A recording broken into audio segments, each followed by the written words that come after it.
Welcome back to Third Phase of Moon. Blake Cousins here. We've got a special report for you tonight. Michael Schratt, he's on the front line in regards to military historical evidence of UFOs, crash and retrievals. And it's my pleasure to bring Goof on, because he had a great interview with them just yesterday. And let me tell you, it's mind-bending what we find out about Roswell, everything about crash retrievals. Michael Schratt is full of knowledge, and we're going to share a portion of this interview that Goof on Rich had with Michael Schratt right now. And also, one quick note, Goof on has had his 3rd year anniversary on his YouTube channel. Let's get him up to 7,000 subscribers and tell him Third Phase of Moon sent you. Now check this out. Michael Schratt, Goof on, they get into it. Buckle up, everybody. I mean, this is a lifelong crusade. This is not a short-term thing. This is a long-term historical documentation, preserving an important part of our national history. That's what this goal is.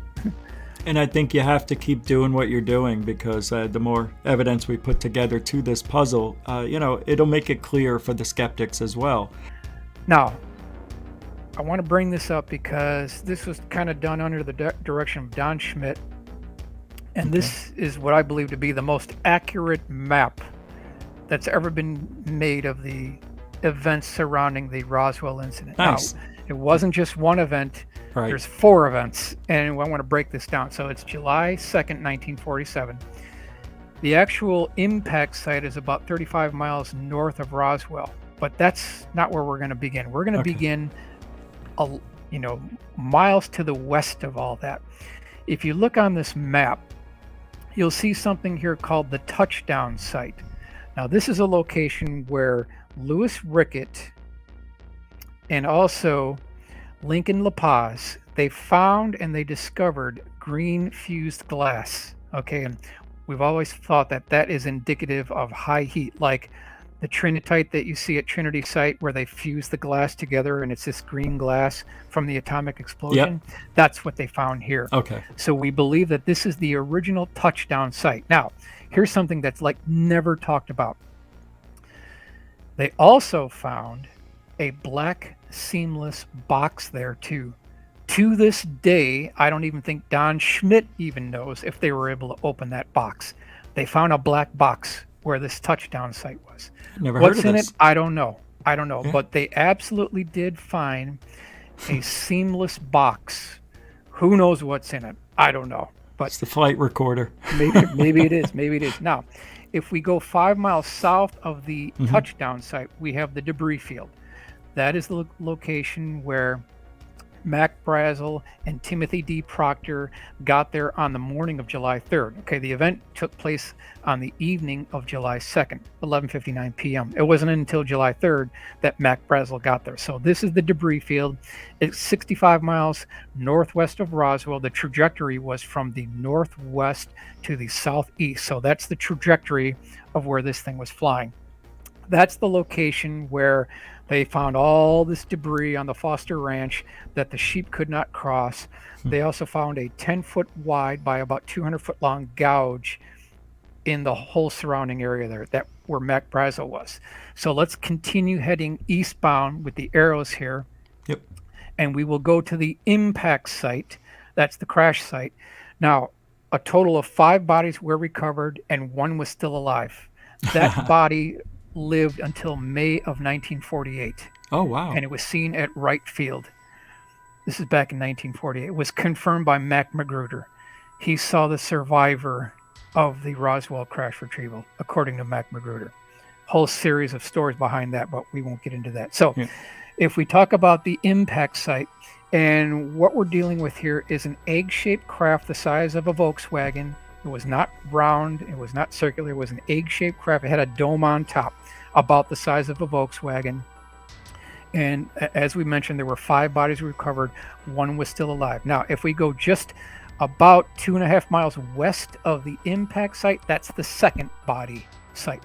So 2 more bodies were recovered at this location for a total of 5 bodies. So when you put that all together, that is the 4 separate incidents to the Roswell incident. Got it. Yeah, I didn't know about that. That's the general layout. Now, I want to take you to the area of where this took place. This is a photograph that was taken by Don Schmidt. This is what we're dealing with here. This is July 2nd, 1947. And you can see these rolling flat hills, kind of like the shrubbery, kind of like a desert scene. There's nothing out here. I mean, there's nothing but rolling hills. It's like very flat out here. You could see this for miles if you were flying over it. So now I want to take you to the actual debris field. So here we see Mac Brazel and Timothy D. Proctor at the debris field, and you can see the gouge in the background here and all this debris. So the way they rolled back then is if you were old enough to walk, you were old enough to ride a horse. Okay. So here you've got young Timothy D. Proctor. He was only 7 years old at the time with Mac Brazel. They get there early in the morning and they see all this debris. What is this thing from? Where did this come from? Now, let me take you to the next part of this. Here is the actual beginning of the retrieval operation. This is July 8th, 1947. So whatever this thing was, it was sitting out in the desert for the night of the 2nd, the 3rd, the 4th, the 5th, the 6th, and the 7th. It was already out there for like 5 days. And so you can see that the critters, the weathering, the effects of whatever was there was already starting to deteriorate the bodies. And that makes sense from the MPs who had to clean up the debris field and the bodies. Their clothes had such a stench that their wives had to burn their uniforms. Oh, wow. They couldn't get it out. So Don Schmidt talks about there being a water collection tower, kind of like a water tank, very close to where the craft went down. There was also a windmill there, so that's been confirmed. We've got the 6x track here with the troop transport. At least one vehicle or Jeep was present. We know that there was an Army ambulance present also from 509th Bomb Group. And then we've got the 18-wheeler tractor trailer that was going to be part of the retrieval operation. In the foreground of this illustration, you see the egg-shaped craft with the dome, and then the beginning of the retrieval of the bodies as well. And so this is July 8th, 1947. Now, I want to take you to the next part of this is the beginning of where they're shipping everything out, right? They're trying to get to Hangar P3 Building 84. So this is Roswell Main Street Convoy, July 8th, 1947. And we literally have this to plus or minus 5 minutes. It was 4 p.m. We've got this from multiple sources, at least 2 paper boys and multiple eyewitnesses on Main Street, July 8th, 1947, right around 4 p.m. All of a sudden, they start seeing this military convoy go right down Main Street. So there's 2 Jeeps up front. There's an 18-wheeler tractor trailer lowboy in between the Jeeps. And then following the trailer, there's 2 more Jeeps. And the witnesses said that they saw an egg-shaped craft that was on the trailer. They had a tarp over the craft itself, and they had ropes or some type of chains or cables covering this tarp. You could not see anything below this thing. So they make their way down Main Street. It's a really short ride, so about 10 to 12 minutes later, they're already at Hangar P3 Building 84. And so that's where I want to take you next. I want to take you inside the hangar now. Cool. So now we're inside the hangar. Don Schmidt said that there was an MP guard on either side of the entryway to the hangar, and they were told to look forward and do not look back. You know, when this thing rolls into the hangar, do not look back into the hangar. And so what was inside? Well, here's what we know. By this time, they already had one body flight out. That was by Pappy Henderson in a C-54. So while all this is going on, we've got multiple things, multiple timelines converging at the same time. We've got the bodies coming in. We've got the craft coming in. They're already flying out from the first retrieval of the bodies. Pappy Henderson did that. So we've got the ambulance in here. We've got the troop transport. We know that there were 2 small statured child-sized caskets inside. They were building a crate to put these caskets into the crate. They were building a wooden crate. And then, of course, they brought in the craft itself. So this is kind of like headquarters for the operation. And it's a chaotic situation. You know, they've got to get these bodies retrieved properly. They want to get everything in line. They have to keep this. Well, by this time, the whole story of a quote-unquote flying saucer was already burning up the airwaves in Roswell. It had already reached the public psyche at this time. It was already on the street. So they really didn't keep a secret, because there were people who got to the debris field before the military did. Mm-hmm. They saw this going on, because there were floodlights. That night there were floodlights that were lighting up the retrieval operation, and eyewitnesses saw this. We have this for sure. We know that happened. Okay, so what happened next? They build this crate. They put the small child-side caskets in the crate, and then they start to begin the loading process. This would have been the night of July 8th, 1947, into the 9th of July, 1947. And what they did is they put 2 perimeter screens around atomic bomb pit number 1. So the atomic bomb pit is where they would put the atomic bombs in. Then they would taxi up the B-29 just over the bomb pit, and then by way of a hydraulic cylinder, they would hoist this bomb into the bomb bay. And so that's what they did with this crate. Okay. This has been July 9th, 1947. Now, that was eventually flown to the Air Medical Lab at Wright Field, and so here's the autopsy here inside the Air Medical Lab. This would have been after July 9th, 1947. Doesn't it blow you away they're not covered in hazmat suits or anything like that? Yeah, well, that's true. You're right. You're right. Back then, I don't know if they were prepared, right, for that, so they did what they could. We, at the very least, we know, and this is brought up by Witness to Roswell by Don Schmidt and Tom Curry, that there were multiple, because they had 2 teams of 50 MPs that crisscrossed the debris field for at least 3 days, cleaning up debris, and anyone who was within the vicinity of the bodies, their military fatigues had the stench of dead, decrepit, decaying corpses on their body and on their thing, and they could not get that out, so they had to burn their clothes. Now, you tell me, does this sound like a weather balloon? No, a not weather even balloon? close. I mean, no, not even close. Why would you need 2 teams of 50 men for 3 days picking up the debris of a weather balloon? Who would care? Who would care, right? Why would you burn your clothes if it's a weather balloon? Why would you need an 18-wheeler to move a weather balloon? You could put that in the back of a Jeep. So already we've thrown out the weather balloon story. Already we've got that done deal. I think so. It even takes out the mogul balloon. It even shreds that. It should, big time. It shreds that too. So, we're not even out of the gate here, and we've already destroyed those 2 theories. So, bottom line, it's a done deal on there. Okay, so let's move on here since we're on this crash retrieval thing here. Credit has to go to Scott and Suzanne Ramsey about the Aztec crash retrieval, March 25th, 1948. Even the late Stanton Friedman said that both Scott and Suzanne Ramsey had put more information, blood, sweat, and tears and money into researching Aztec than he ever did or anyone ever did in Roswell. And that's not even known, basically.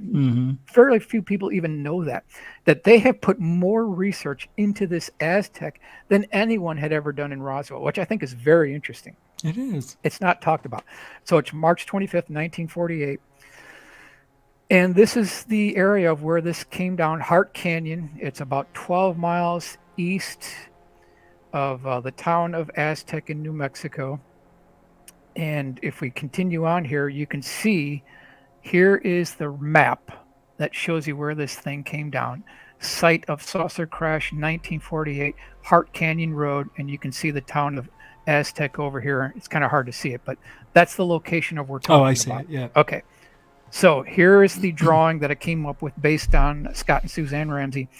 Now, this thing was 99.9 feet in diameter, kind of a highly polished chrome exterior. It had at least 6 elliptical shaped windows wrapped around the outer circumference of the dome. Now, there's an upper dome and a lower dome. We'll move on to the next illustration here. So this is back in 1948. Nice. Yeah. Now, before the military got there, the oil field workers got there, and Scott and Suzanne Ramsey were able to piece the story together from the surviving oil field workers. And when they got there, here's the first thing they said. Because there was a military helicopter that did one orbit around this thing and then left. They didn't know, this is from Scott, they didn't know what was stranger, the helicopter or the dish-shaped craft, because in 1948, helicopters were still kind of new at that time. So they didn't know what was weirder, this helicopter or this dish-shaped craft. I mean, they were both oddball things. So they drive up their trucks, they climb up on the rim of this thing, they walk all the way to the outer beginning of the upper dome, and you can see that in this first illustration. So they're looking inside these porthole windows. And what did they find out? Because they walked around all these things, they looked in all these windows. They found out that one of these porthole windows had a crack in it, or a hole that was the size of a quarter. So they went back to the truck and they got a pole or a stick and they stuck that pole through that crack in the window and they started jiggling it around. They activated a device. Don't ask me how, don't ask me what, but Scott said that somehow they were able to hit a device or a lever or a button or a switch, some type of actuation, and an entry hatch opened on the bottom of the craft. Okay, so I want to take you inside the craft now and show you what they found. This is unreal. I never heard of this. That's why we're going to hit you with the 22-inch rims. Okay. Yeah, I know. These are spinning rims at that. Well, this is amazing. We'll get them. We'll get them. All right, so I'm going to take you inside the craft now, and here's what they found. They found in the upper dome of the craft, they found two quote-unquote extraterrestrial bodies that had kind of a brown, burnt exterior skin.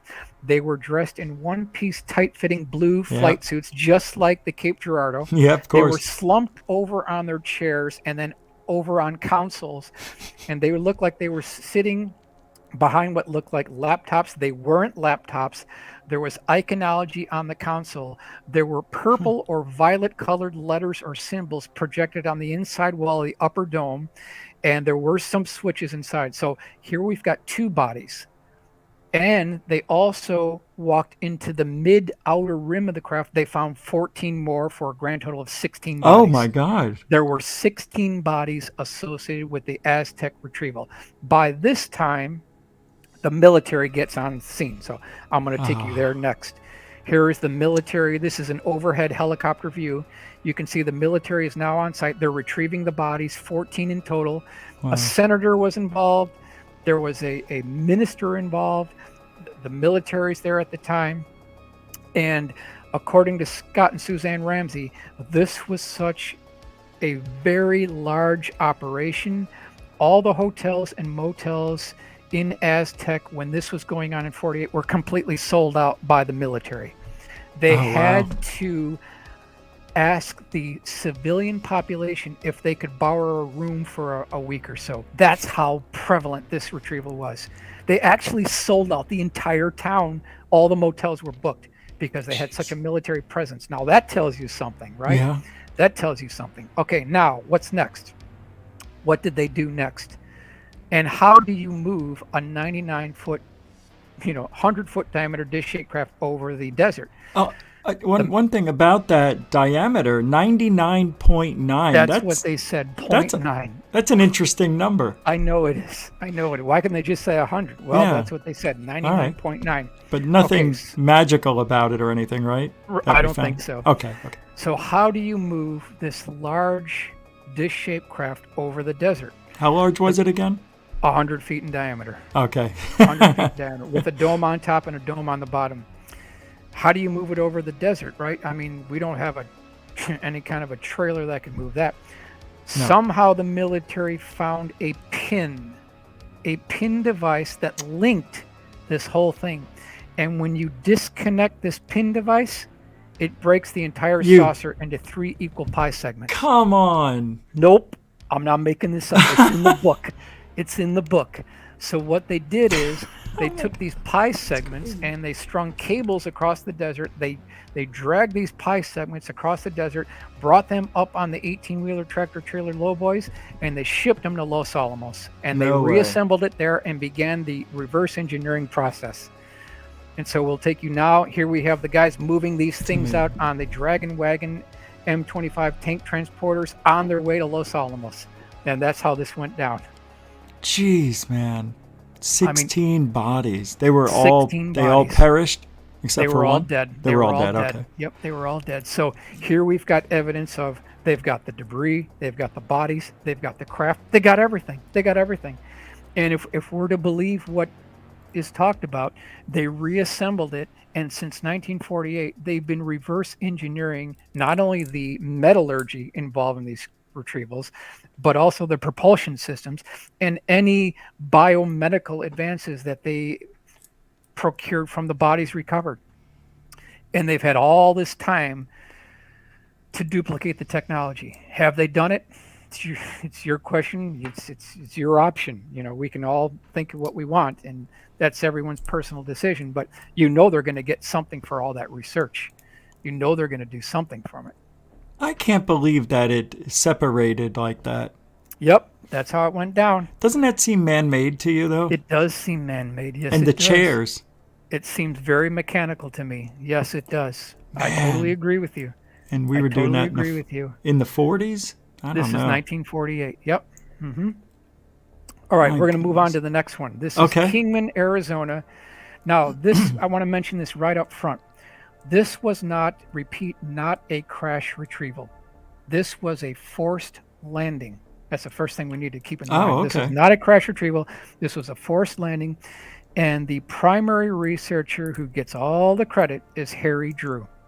Okay. Harry Drew is the guy who gets the credit for doing the research and reference, legwork, all the groundwork for the Kingman UFO forced landing. Now, why was it a forced landing? Because in Kingman, they were experimenting with a high power radar range.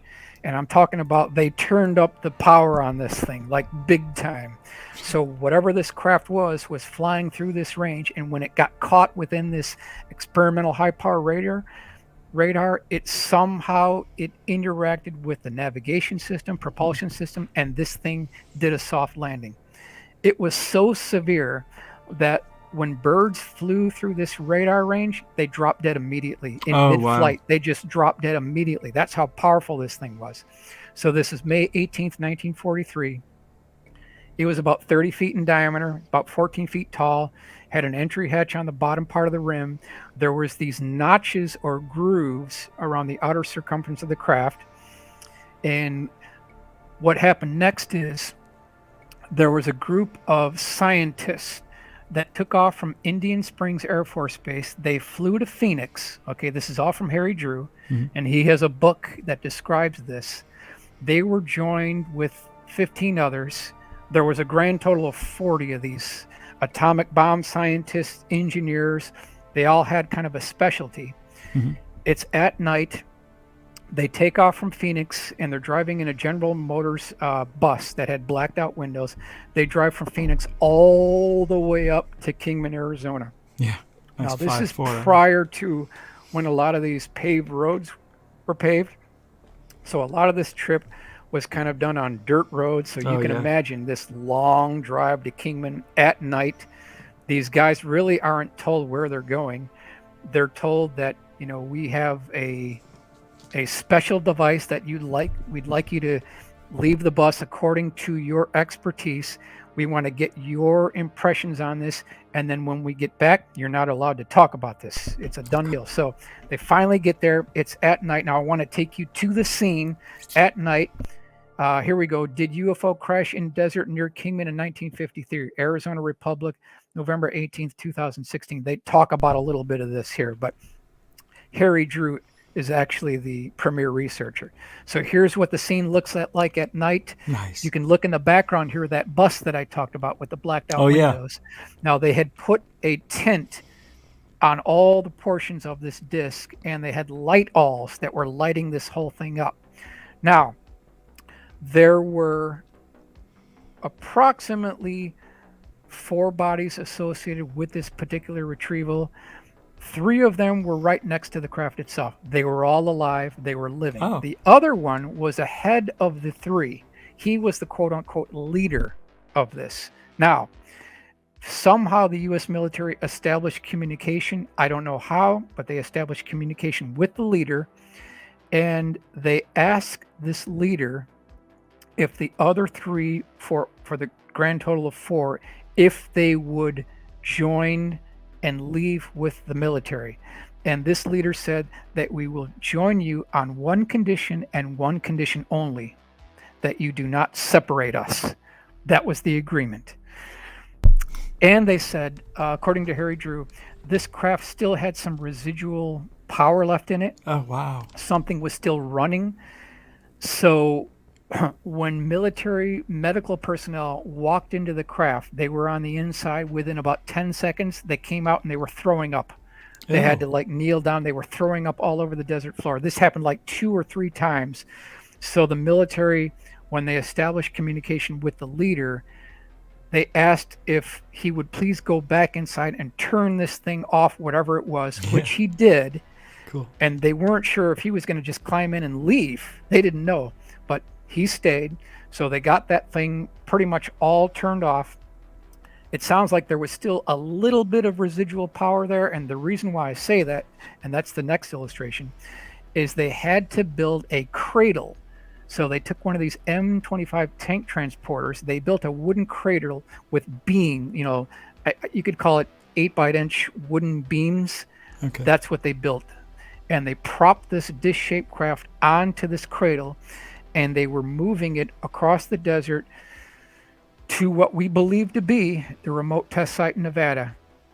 Now, here's where the story gets a little bit even stranger, because things didn't start going there until 1955. Now, this is in 1953. This is 2 years prior to. So there's a little bit of confusion. Was it really there that this thing was brought?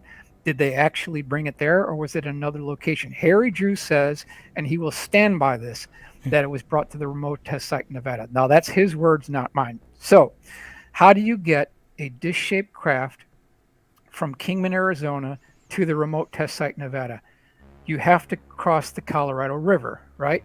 You have to. So what they found out is they could not get the dish-shaped craft over the Hoover Dam because the dish-shaped craft was too large. The diameter was too large, and it was affecting the light poles. They couldn't do it.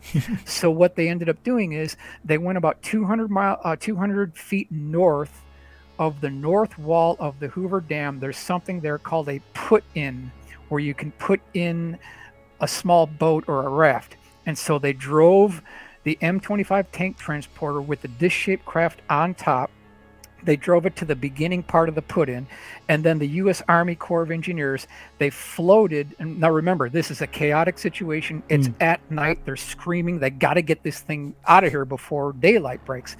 They float this barge down the Colorado River, and they truck this 18-wheeler tractor trailer with the dish-shaped craft onto the barge, and they string cables from one state to the other. Jeez. And they're by these cables, they're pulling this barge down the Colorado River, and guess what happened next? Oh no.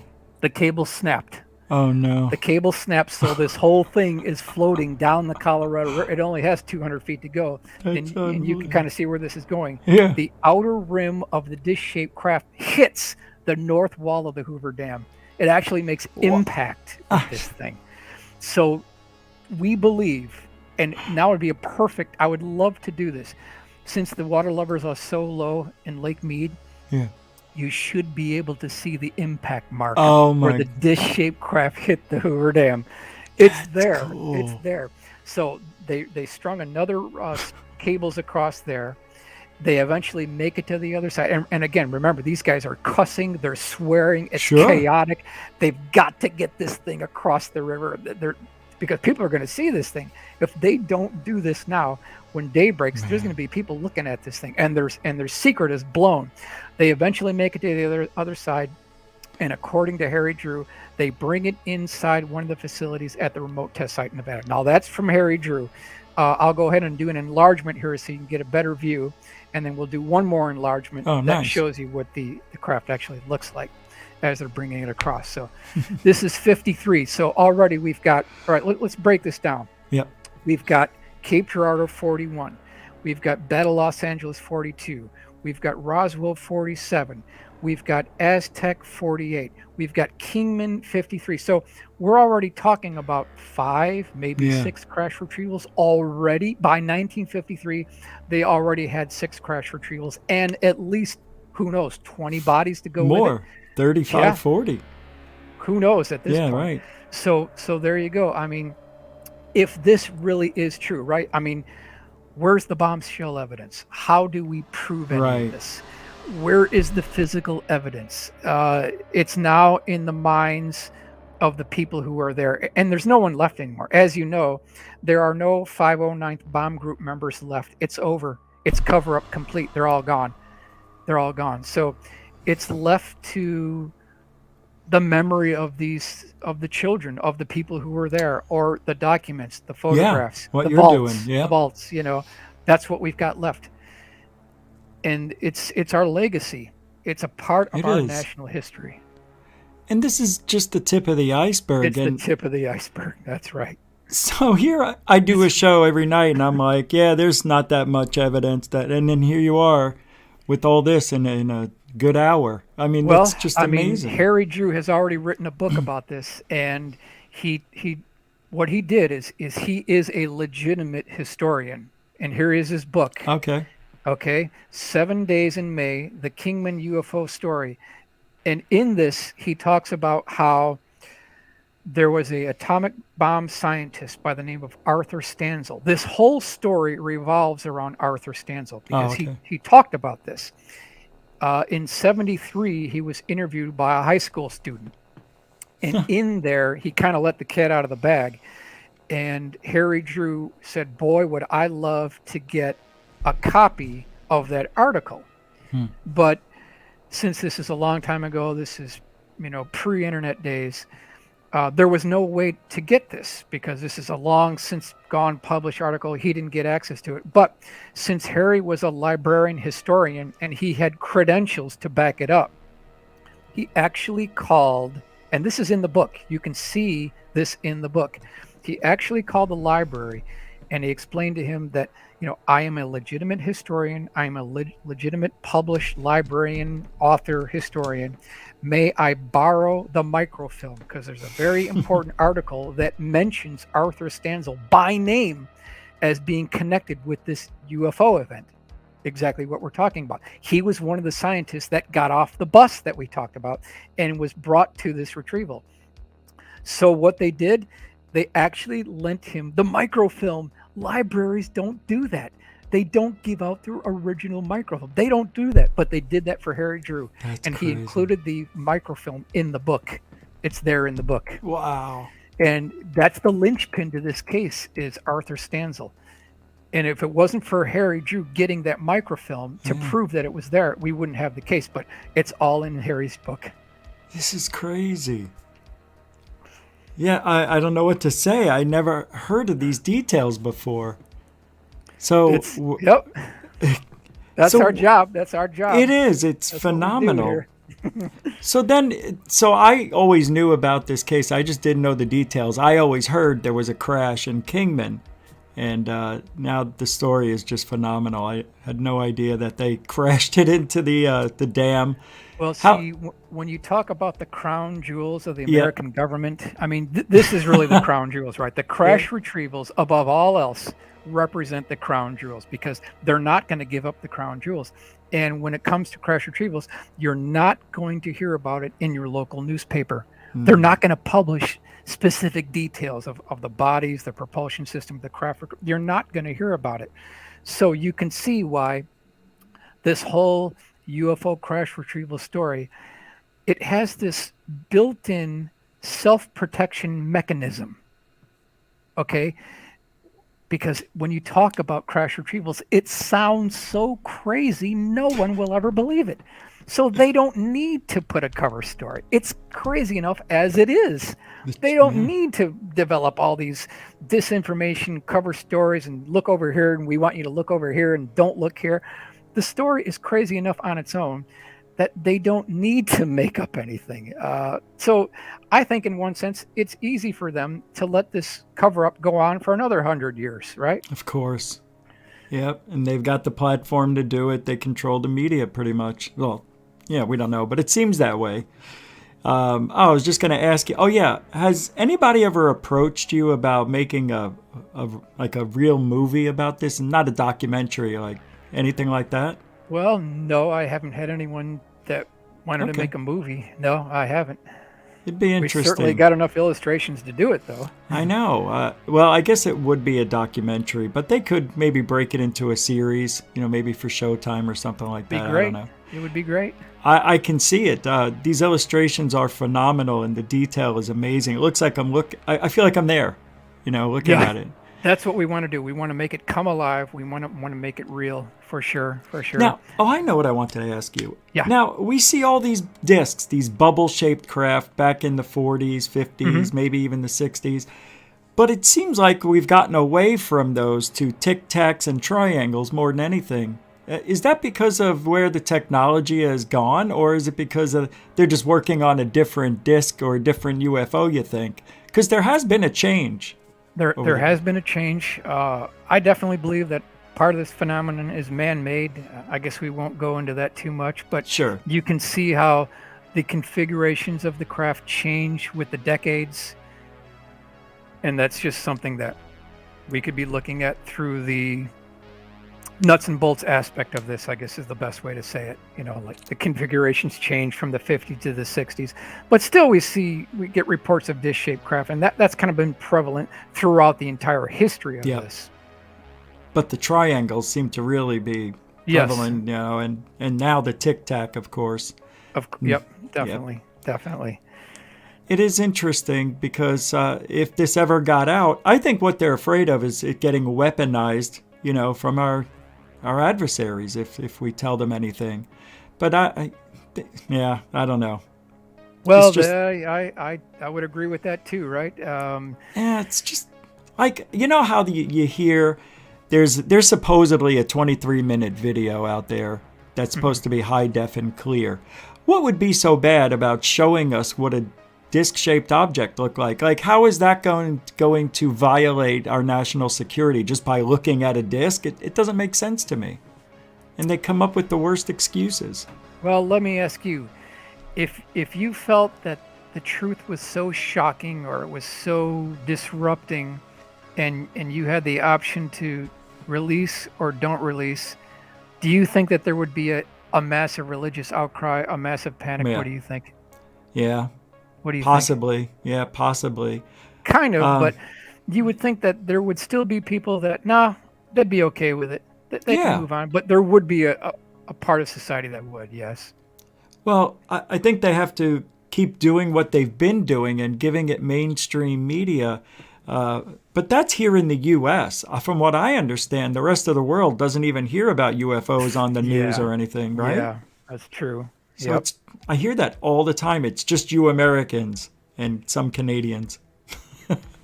So what do we got next? Okay, so we should talk about any discussion about crash retrievals has to mention Leonard Stringfield. Okay. Leonard Stringfield passed away 94. He's long since passed, but his legacy continues. And I want to talk about Lunken Airport. Yeah. This was the location of the 3-ring binders that MUFON acquired from Leonard Stringfield's dictation notes. Wow. So there are 78 3-ring binders at Lunken Airport that represents part of the original case material within the Stringfield collection. Now, allegedly, somewhere out, I don't know where it is. I don't think anybody does. There is allegedly 22 bank boxes of original correspondence between Leonard Stringfield and quote-unquote first-hand military witnesses. I'm talking about hardcore witnesses here that have not only seen the craft, but were involved in the retrieval operations. I'm talking about the 60-foot diameter disc-shaped craft retrieval operations. Yep. The debris, the bodies, the autopsy, all of it. They were first-hand military eyewitnesses, engineers, scientists, cosmonauts, astronauts, air traffic control, pilots, first-hand witnesses. This is the best material within ufology. there's 22 bank boxes out there, and I can't find it, and no one can find it. Hopefully it wasn't thrown out. However, in 2012, MUFON acquired the original dictation notes from Leonard Stringfield's secretary. They were donated to MUFON. Cool. In 2013, I asked the governing body of MUFON if I could get access to that material, and they granted the request. So I'm showing you Lunken Airport. This is where these binders were located. So now I'm going to take you inside the room here.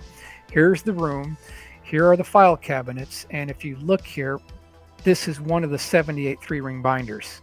Oh, okay. And, I've never had a phenomenon happen like this before in my whole life.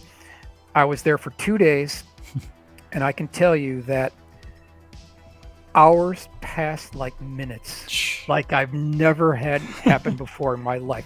Here I'm reading these reports, first-hand reports of crash retrievals from people who were there, who saw the bodies, who retrieved the craft. It's just the most incredible information. It was all there. Anyway, we'll move on. Now, Leonard put a lot of this information. Now, this is available to the public here. UFO crash retrievals, the complete investigation, status reports. He put all of his status reports together in this bound volume. It costs about $70. But you can read about these cases in this book. Not all of them within the 78 3-ring binders, but a lot of them are there. And it's just bombshell information. It's the best reading because it's the physical evidence we're looking for are in these reports if we could get to them. Yeah. Now, backstory. In 1978, Leonard Stringfield gave a lecture to the MUFON Symposium in Dayton. And this is 77 time frame. And at that time, the term UFO crash retrieval was very new at the time. And Leonard stated that he had about 12 cases. Now, they weren't completely vetted. He wasn't able to do all of the research to completely verify this because that would have taken thousands of dollars. And he absolutely refused to release the names of his sources because that's the agreement he had. He would never release the names. And so when he gave this lecture, those two factors worked against him. Oh. He was crucified by the audience at the MUFON Symposium. I'm just telling it like it is. Wow. We know this because Richard Hall was there. He had to intervene because there was almost a riot going on. What? Yeah. Why? That's how this went down. Because, oh my God. Because, they were presented somewhat as fact, but not totally as fact because he couldn't verify this. Oh, God, I mean, how do you verify a crash retrieval that happened 30, 40 years ago?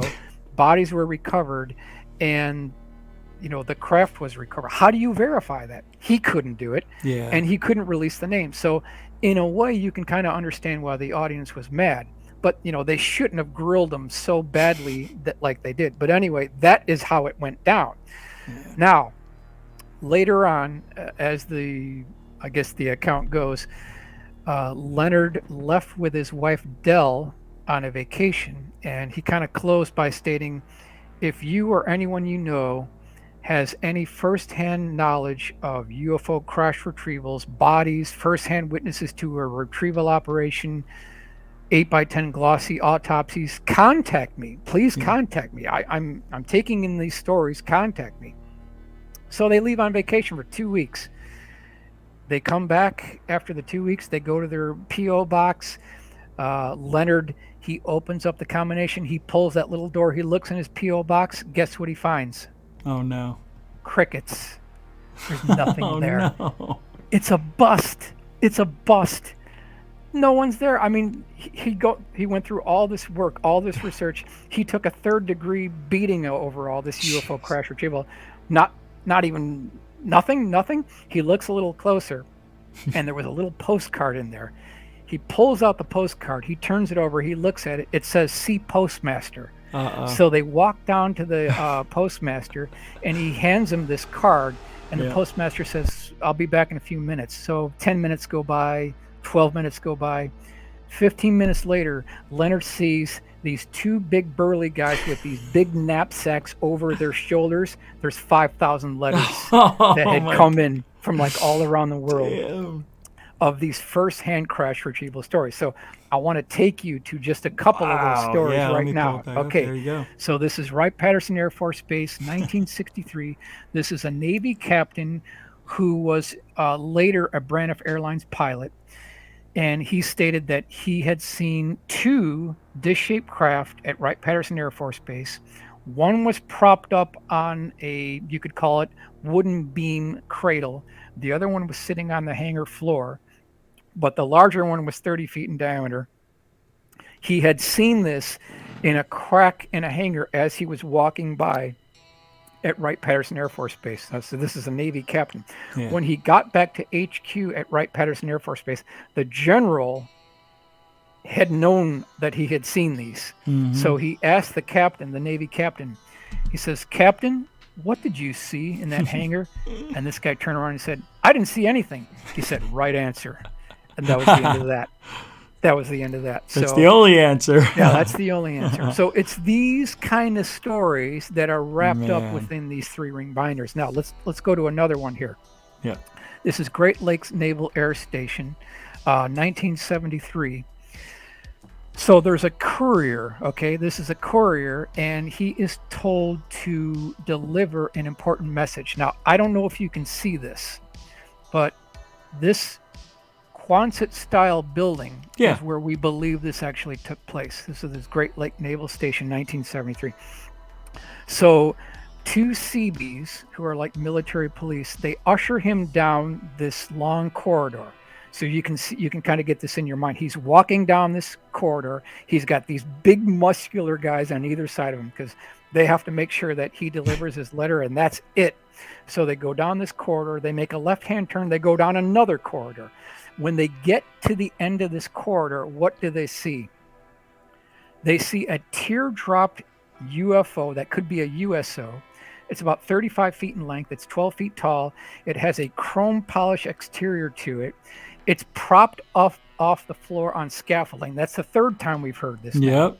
And he said that there was a blue coronal discharge going on the outer skin of the craft, and there was a lip that wrapped around this craft itself. So this could be actually a USO because it was a Navy facility. Okay. So I did a rendering of what this craft looked like. This is what the craft looked like. According to the eyewitness, it was this teardrop-shaped USO type vehicle. This is back in 1973. So if we add this to the other ones that we talked about, up to 53, now we're at 73. Now we've got 5, 6, 7, 8 crash retrievals that they got. And remember, there are over 119 crash retrieval cases in this book that I put together based on the Stringfield collection of alleged retrievals.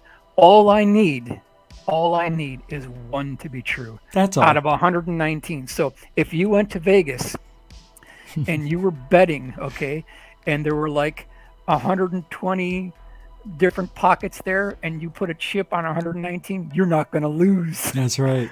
You're not going to lose. Don't you all find I need is one to be true? But it's true. We've always said that. I just need one. That's it. Need one. That's all. Why?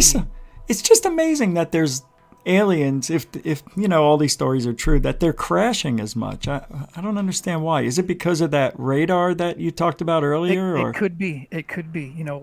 We don't know the mind of what's going on or what they encounter. But in the case of the Kingman soft landing, Harry Drew had pinned it down to the high power experimental radar. Yeah. So something happened there. And what's interesting, we talked about newspaper clippings. You will never hear about a newspaper clipping about a crash retrieval, like all the specific details. But just a few days prior to, in Prescott, Arizona, there were sightings of dish-shaped craft that were put down in the newspaper. So within 24 hours of the actual Kingman retrieval, they did publish articles on UFOs and flying saucers being seen somewhat within the vicinity. So it's not completely unprecedented. Right. Yep, we can pin that down. That was verified. We've been talking for almost 2 hours. That's right. I didn't even look at the clock until 5 minutes ago. But if you want, we could do one more. And we can do one more, sure. And then we'll call it the night. Yeah, sure. Let's do that. Yeah, I appreciate this. This is unbelievable. Oh, that's great. Yeah, no problem. remember, we got enough to go on to the next ice age here. But yeah, let me hit you with. Let me go ahead and hit you with my favorite Project Blue Book case. So this is March 23rd, 1966, Temple, Oklahoma, on the Temple, Oklahoma border here. Mm-hmm. So this is a electrical engineer who worked at Shepherd Air Force Base. It's 5:03 in the morning, March 23rd, 1966. He's driving to work. The sun is just coming up over the eastern horizon. He's driving down this road. It's still kind of dark out. He's got his headlights on. All of a sudden, boom, there's something parked in the middle of the road. It's blocking the road. What in God's name is this? So he puts on the brakes. He gets out of the car. He sees this, what could only be described as a bowling pin sitting on its side. The best way to describe it. Now, I've also heard reports that this thing looked like a perch or a fish. It was this bowling pin. It looked like a fish, you could call it. Now, he said it was about 75 feet long. It was about 8 feet tall. And let me break it down. And now this is, I want to remind everyone, this is an official Project Blue Book case. This is not something I made up. Okay. You can actually go to the Blue Book files at the National Archives in Washington, D.C., and you can read about this for yourself. This is an actual U.S. government case. Cool. Okay, so on the forward section of this, it had a bubble transparent canopy that he said looked like it came off of a B-26 bomber from World War II. The whole thing was propped up on what looked like lunar landing gear legs. Now, on the front of this craft, there were 2 high-intensity beaming spotlights beaming forward. Below this craft, there were beaming spotlights coming down. Just aft of the forward part of the landing gear, there was an air stair door that was open. And then he said, here's where it gets interesting. He said that there was a man, not an alien, a man who was wearing 2-piece green military fatigue outfit with a baseball bat with a baseball cap with the bill turned up. He was shining a flashlight near the bottom of the craft by the air stair door. On the top of the craft itself, just aft of the air stair door, there was a stinger or spire that swept back. And it had a little ball at the end of it that was about 10 inches in diameter. It terminated at that ball. This spire looked like the trolley cars from San Francisco, California. Oh, yeah. You know, where it had that spire that makes connection with the overhead lines? For sure, yeah. So that that's exactly what this thing looked like. Yeah, I see that. Okay? It's cool. Yeah. Yep. Now, aft of the air stair door, where this guy was standing on the starboard side of the craft, that's the right-hand side, there was a 3.5-foot diameter porthole window that was lit from interior. It was divided into 4 equal pie segments. Aft of that, there was written very specifically in black letters, TL4768 was written on the side of the craft. Those letters were there. Now, as soon as this man with the green military fatigues, as soon as he saw he was being viewed by the primary eyewitness, he immediately climbed up this ladder. He slammed this door shut. Eddie Laxon is the primary eyewitness. He slammed this door shut. And then Eddie Laxon said that there was this craft basically made a high-pitched drilling noise, and that is borne out in at least 20 other separate cases. We always hear about this high-pitched drilling noise before these things take off. This thing rose off the ground, hovered there for about 20 seconds, and then he said took off like a spark on a grinding wheel and made no sonic boom. This is back in 1966. Whoa. So if you put this all together, now, this is very rough to see, but this is the original sketch by Eddie Laxon. You can see 75 feet across in length and 8 feet tall. And if you look at the proportions of these dimensions, if this front dimension is 8 feet in length, and then this overall length is 75, then this thing is grossly out of proportion. You know, you can't fault the guy. I mean, he just made this sketch up, and it wasn't really to scale. So I spent a whole day going through all his testimony, came up with this corrected sketch. Oh, cool. This is what the thing actually looks like. Now, he also said that whoever this man was with this military fatigue, on his shoulder were these naval ranking symbols. that you sometimes see with these, Right. these The admirals have chevrons these thing, yeah. chevrons. Yes, they were on there, and he said that if he could see him in town that afternoon, he'd recognize him. That's how close he was. That's how close he was. Here's the actual Project Blue Book index card, just to let you know I'm not making this up. Wow. This is page 1 of a 15-page report that goes with this whole thing in detail. So I pulled up the actual newspaper clipping here, and this is from the Daily Oklahoman, March 1st, 1971. They had a nice drawing of what this craft looked like. This Like photo Buck is Rogers, yeah. Yep. This is Eddie Laxon. That's the man in question right there. Oh, okay. Yeah. Object sighting now rude. Okay, so even he regretted talking about this. Now I should mention that there was a truck driver that also saw the craft as well. So we have independent confirmation from the electrical engineer and a truck driver. Cool. It wasn't just Eddie Laxon. So we won't read the whole thing here, but we'll just break it down what he said. Now this is Eddie Laxon speaking here. What I saw was definitely not from space. The man was wearing fatigues and had a cap with the bill broken up like Air Force mechanics wear. Laxon said it had common English letters on it. Boom. I think if we look at all the things that are associated with this case, sure looks like one of ours. I guess so. Yep. And I guess that maybe could be mistaken for even the gimbal or the Tic Tac in some way. It could be. It could be.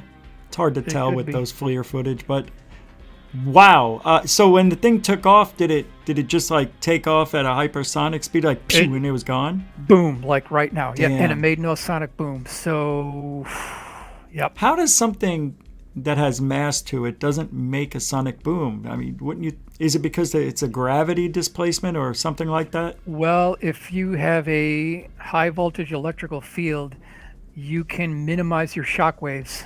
You can set up a plasma ahead of the craft, and you can minimize your shock waves. Yeah, I've seen that. And it certainly looks like they've done it. That is amazing, that story. And anyone can read this. Anyone can read this at the National Archives, and you can read the entire report. I've shown you the index card. It's all there. It's all there. Well, everything. Now, is there any place where anybody can look at your illustrations and everything? Do you have a YouTube channel? I have a book that talks about, actually 2 books, but this one is called Dark Files, A Pictorial History of Lost, Forgotten, and Obscure UFO Encounters. And basically all of the, now I didn't put the crash retrievals in here, that's going to be a book itself, but all of the prior cases, and I've added 20 more. It's available now on Amazon as an ebook, but I've added 20 more cases, which I'm going to release as a published paperback at the MUFON Symposium in Colorado next year. Oh, cool.